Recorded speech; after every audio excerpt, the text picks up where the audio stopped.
Hello everyone, my name is Sunny Giri और आज हम सीखने जा रहे हैं यूज ऑफ नथिंग बट। आज हम नथिंग बट के प्रयोग को पूरे डिटेल में विथ कॉन्सेप्ट लॉजिकली पढ़ने का पूरा प्रयास करेंगे। उम्मीद करता हूं आपको ये सेशन पसंद आएगा। यदि वीडियो पसंद आए तो please like share and comment. यदि पहली बार चैनल पर विजिट कर रहे हैं तो please subscribe my channel and don't forget to press the bell icon ताकि मिले हर वीडियो की नोटिफिकेशन सबसे पहले आपको। तो चलिए शुरू करते हैं आज का इंपॉर्टेंट सेशन, नथिंग बट का प्रयोग। नथिंग बट का प्रयोग हम तब करते हैं जब हिंदी वाक्य में कोई नाउन आए फिर नाउन आए, जैसे संज्ञा ही प्लस संज्ञा, कोई नाउन आए फिर ही शब्द लगा हो बीच में, फिर वही नाउन रिपीट किया जाए, जैसे बालू ही बालू, पानी ही पानी, खाना ही खाना, बच्चे ही बच्चे, जंगल ही जंगल। यानी जब कोई नाउन आए फिर ही शब्द लगा हो फिर वही नाउन रिपीट हो तो वहां पर नथिंग बट का प्रयोग करते हैं। नथिंग बट का प्रयोग बहुत इंपॉर्टेंट है। यह यूज को सीख करके आपकी इंग्लिश होने जा रही है बिल्कुल ही शानदार। वीडियो में बने रहें अंत तक विदाउट स्किपिंग ताकि मिल सके हर इंफॉर्मेशन करेक्टली आपको। तो चलिए शुरू करते हैं आज का important session, use of nothing but.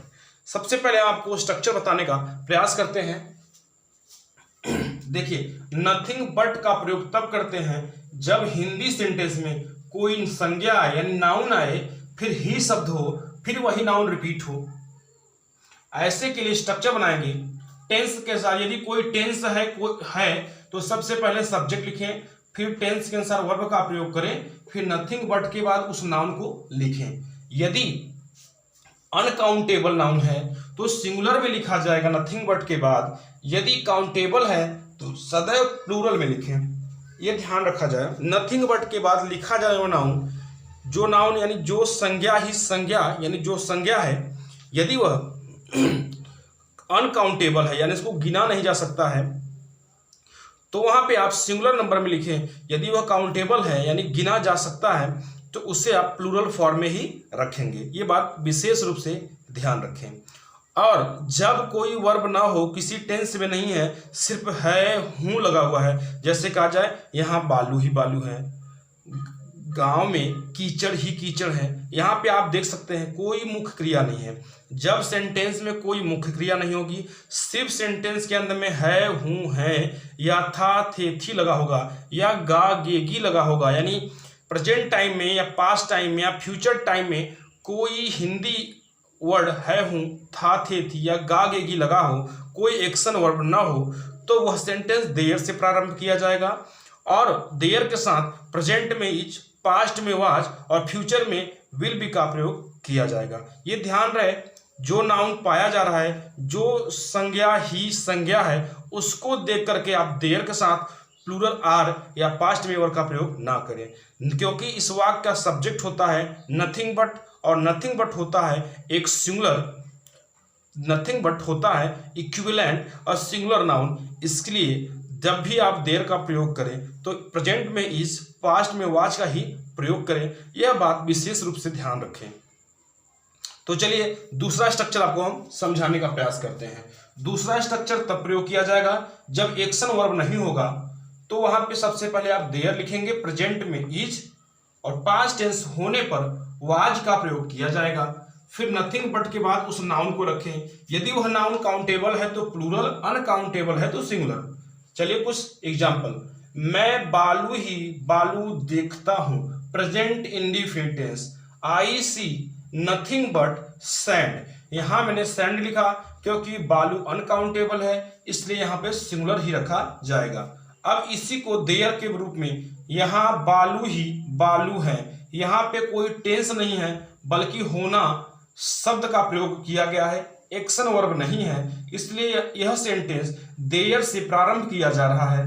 There is nothing but sand, there is nothing but sand. उम्मीद करता हूं इतना चीज आपको समझ में आया होगा। सबसे पहले इतना स्क्रीनशॉट लें, फिर मैं आगे कुछ रिटन प्रैक्टिस आपको देता हूं।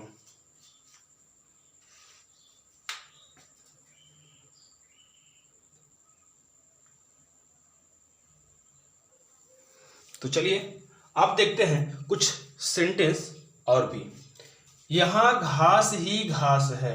इस सेंटेंस में आप देख सकते हैं घास एक अनकाउंटेबल नाउन है, इसलिए हम इसको सिंगुलर में ही लिखे हैं। There is nothing but grass, there is nothing but grass. Next sentence, यहाँ फूल ही फूल हैं। There is nothing but flowers. आप देख सकते हैं मैं सभी सेंटेंस में इज का ही प्रयोग किया हूं, जबकि पहले में grass singular noun uncountable noun है और सेकेंड में फ्लावर्स जो कि काउंटेबल नाउन है, इसको मैंने प्लूरल में लिखा है, इसको मैंने सिंगुलर में लिखा है, लेकिन दोनों में हेल्पिंग वर्ब इज का ही प्रयोग किया गया है। क्यों?